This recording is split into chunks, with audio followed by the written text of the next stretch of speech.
শীতের সন্ধ্যায় গরম গরম পাকোড়া চায়ের সঙ্গে একদম জমে যাবে। খুব সহজেই কিন্তু এই বাঁধাকপির পাকোড়া তৈরি করে চায়ের সঙ্গে পরিবেশন করতে পারেন। বাঁধাকপির পাকোড়া তৈরি করার জন্য এখানে আমি একটা বাঁধাকপি কেটে অর্ধেকটা নিয়ে নিচ্ছি আর অর্ধেকটা রেখে দিচ্ছি। এরপর ছুরি দিয়ে বাঁধাকপিগুলো কুচি কুচি করে কেটে নিব। কাটা হয়ে গেছে, একটা বাটির মধ্যে নিয়ে নিচ্ছি।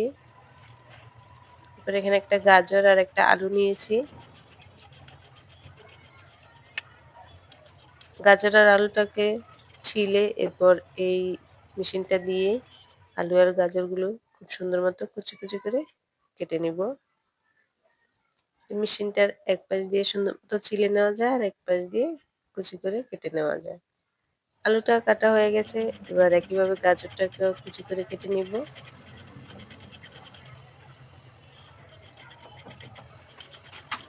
গাজরটাও কেটে নেওয়া হয়ে গেছে, এরপর ছুরি দিয়ে 3টা কাঁচামরিচ আর একটা পেঁয়াজ কুচি করে নিব। আমি সব সবজিগুলো ছুরি দিয়ে কেটে নিয়েছি, আপনারা চাইলে বটি দিয়ে কেটে নিতে পারেন।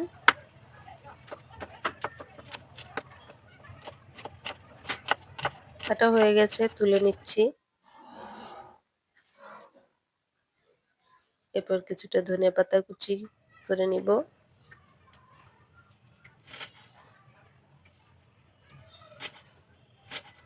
ধনিয়া পাতাগুলো কাটা হয়ে গেছে, এবার বাঁধাকপির মধ্যে দিয়ে দিচ্ছি গাজর কুচি, আলু কুচি, ধনিয়া পাতা কুচি, কাঁচামরিচ কুচি, পেঁয়াজ কুচি। দিয়ে দিচ্ছি 1 চা চামচ আদা রসুন বাটা, হাফ চামচ দিয়ে দিচ্ছি হলুদের গুঁড়ো, হাফ চামচ দিয়ে দিচ্ছি মরিচের গুঁড়ো,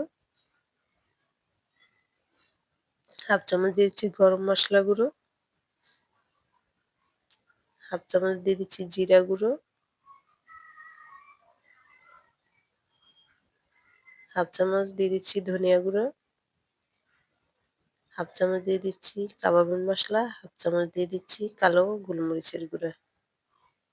এবার সব মশলাগুলো সবজির সঙ্গে ভালোভাবে মিশিয়ে নেব।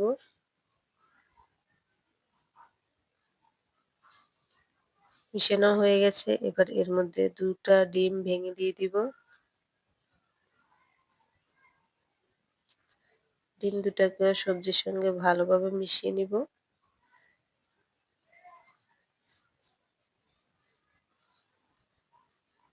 ভালোভাবে মিশিয়ে নেওয়া হয়ে গেছে, এরপর দিয়ে দিব 2 টেবিল চামচ কর্নফ্লাওয়ার। আমি কর্নফ্লাওয়ারটা ব্যবহার করছি, আপনার চাইলে আটা ময়দা যে কোনো একটা ব্যবহার করতে পারেন।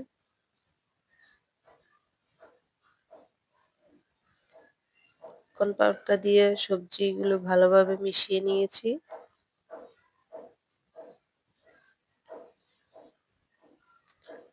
এরপর 2 টেবিল চামচ পরিমাণ দিয়ে দিচ্ছি টমেটো সস আর হাফ চামচ দিয়ে দিচ্ছি লবণ। আবারও সবকিছু ভালোভাবে মিশিয়ে নিব।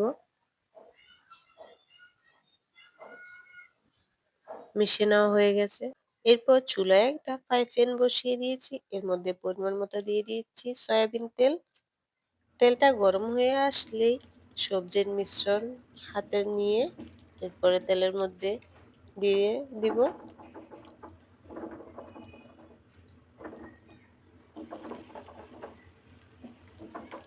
আমি এভাবে একটু পাতলা করে তারপরে এই পাকোড়াগুলো ভেজে নিচ্ছি। আপনারা আপনাদের পছন্দ অনুযায়ী ভেজে নিবেন।